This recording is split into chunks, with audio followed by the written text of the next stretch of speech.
Thank you for joining the Author Spotlight Show. My name is Gail Watson, President and CEO of Women Speakers Association.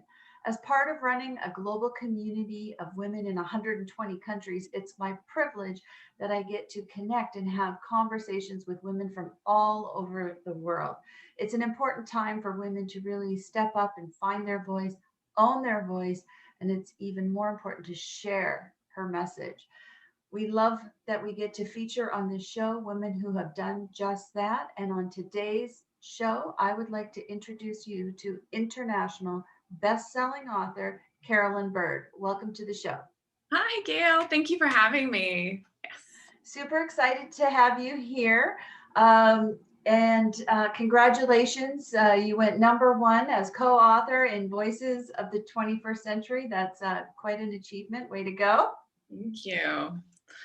Now we are talking about, in this book, you share a story about the necessity of failing in order to really appreciate success, which is um, a big place to come to as we think and as we go after our dreams. So why don't we dive in a little bit deeper to that and share with us what inspired you to share this story? Of course. So this came about. I have a fantastic woman I work with. She helps me with words and content. So one of the quote unquote failures that I have sustained in life is I had a pretty severe TBI when I was younger, and there were a lot of obstacles to come over that. And so sometimes I have to have help with written words. So I'm talking with my content creator who helps me with my written words. And she was really trying to get an idea of my story. And so I was sharing with her, and she just goes, "Oh my goodness, you sort of sound like the poster child of failure." And I had never, there have been a lot of obstacles to come through, not only with the TBI, but quite a few more. But I've never thought of them as failures. And I started to really think about the stigma that's attached to that word and the shame that can be associated with it. We go through primary school and college, if we do, and even in the entrepreneurial space, and failure, oh, there's a failure. You can fail in marriage, you can fail in your business, you can fail a test. And I really believe in reframing that mindset to shifting it to learning experiences and how can I grow? How can this launch me forward? Instead of sort of sitting and getting stuck with this, externalized, not image, but preconceived notion that you fail, you're stuck, you're there, that's it. And so how do you shift away from that dichotomy into something larger and make it into something you can use? So that was the inspiration behind it. I love that. And you make it sound so easy. Oh gosh, it's not. No. So in your story that you share, what are the takeaways from that story? Are you letting us know how we can break our selves away from that fear and that stigma of failure? So a lot of it is, like I said, sort of reframing and repatterning and recognizing where we come from. We come from, a society that judges by successes and failures. And in some things, ethical or moral, that might be appropriate. But when we're talking more about fulfilling your purpose in life, or even just being a fulfilled being, we can't live by those markers. We have to allow ourselves to go, oh gosh, that really crashed and burned, but why?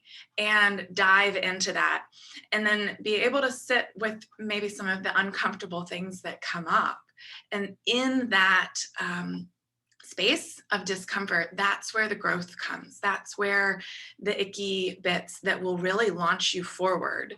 That's where the successes are born, because you get to realign and you get to try again if you're going back towards the same thing. or you use that and it might serve you in another area.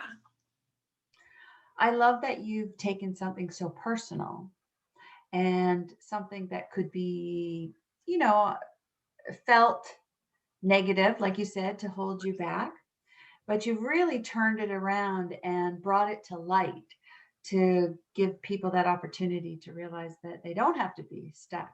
Now you operate in your own business. You've created you have a business that works with individuals, helps them become better health wise and mentally. Why don't you share a little bit about what you're doing? Sure. So I have two businesses. One is a little bit more external, but it was born from my health journey. Um, and I own an integrative health center. We have 7 now, I believe, team members, and we have all come together to help our clients on their health journey in whatever area they may be. So we've got chiropractor, acupuncturist, mental health therapist, nutritionist, functional medicine doctor, and then I hold the seat of the bodywork therapist, and I do some habit and health coaching. So then on my personal side, the personal practice, I really dive into helping people out of mental and physical pain patterns so that they can start to shift their mindset away from that black and white thinking that leads to shame, anxiety, sort of fearfulness, and being stuck in a life or a place that they're not comfortable, that's not serving them or allowing them to show up to serve for their purpose and be fulfilled.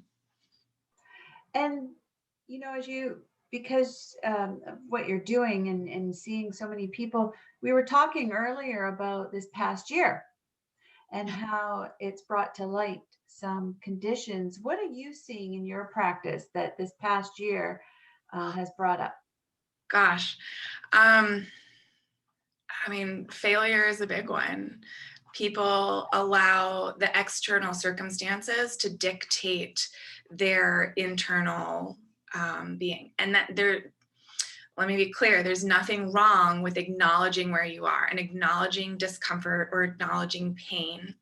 But the work lies in trying to find your way out of that. So I see, and we are all in the same storm. We're not in the same boat. So my experience may be very, very different from someone who is a single mom, no childcare, in a different city.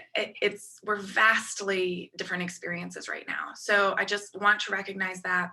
But there is a lot that can be done in acknowledging, yeah, this really stinks where we are. What are the next things that I can do? What can I control in this situation? Mental health issues are very real. I think my mental health therapist is thriving right now because she is having to show up for so many clients. And I've even had to refer outside of the practice because I know that's such a need. We are animal at nature and we don't do well with this type of change. And it's really okay to acknowledge that, but then take the steps, even if they're small, to be able to sort of adjust or adapt, move forward.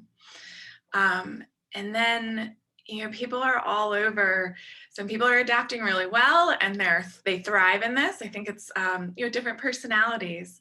And then other people, they are mourning, they're grieving. And wherever you are, it's okay. And that's real for you. But it's been a very interesting situation. I think the word, that was thrown around so much was this, this was not, we haven't seen this before. The word's not coming to me, as I said, words.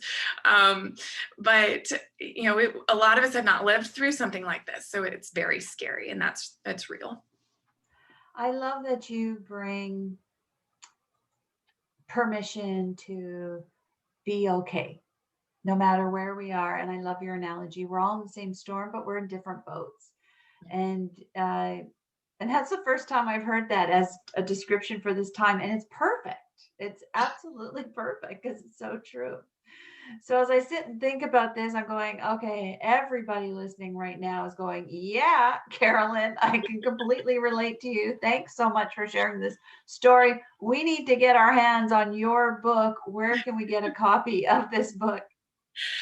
You can email directly to me, Carolyn, at caryintegrativehealth.com, or I do know it is up on Amazon. That's a great place to get your hands on it too.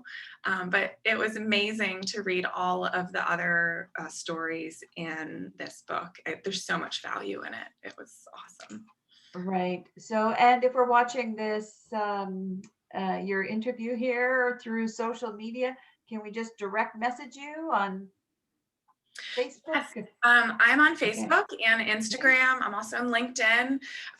If you're on Instagram, it's caryintegrativehealth.com, and you can absolutely message us, and I will get back to you within in a business day. I do take my weekends. Good for you. Um, so if you're listening right now and you're thinking about picking up a copy for yourself, go for it. Obviously, a woman that you need to get to know, who gives so much of herself, her heart. But also think about when you're picking up a book for yourself to maybe pick up 5, 6, 10 other books, just so that you can share them out to others in your immediate circle, your family, your friends, and let them know it's okay wherever they're at, whatever boat they're in, it's all okay. And to give people permission to just be good with themselves. It's a very big gift, Carolyn, to be able to give people that.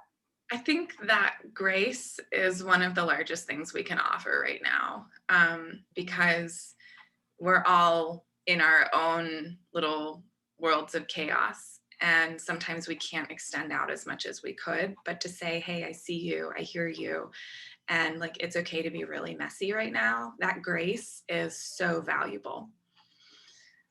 You're so amazing. I want to really thank you for joining us today.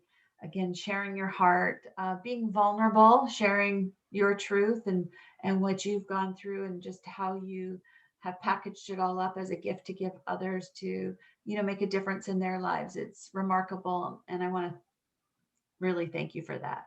You're You welcome. know. So you've given us lots of great pieces of information here today. I know I would love to hear if you have any final words of wisdom that you would like to leave us with.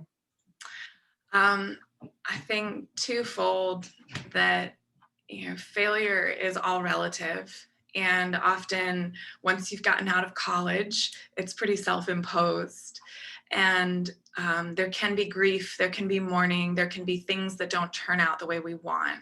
But abject failure is not quite so black and white.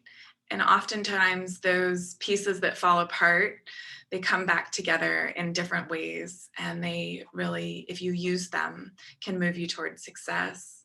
And in that icky place, because it doesn't feel good, the biggest thing you can offer yourself is grace and the time to feel all of the things that come along with that journey. So grace for others, grace for yourself, and just knowing that there's not really, I hate to say there's no such thing as failure, but sometimes I do tell myself that.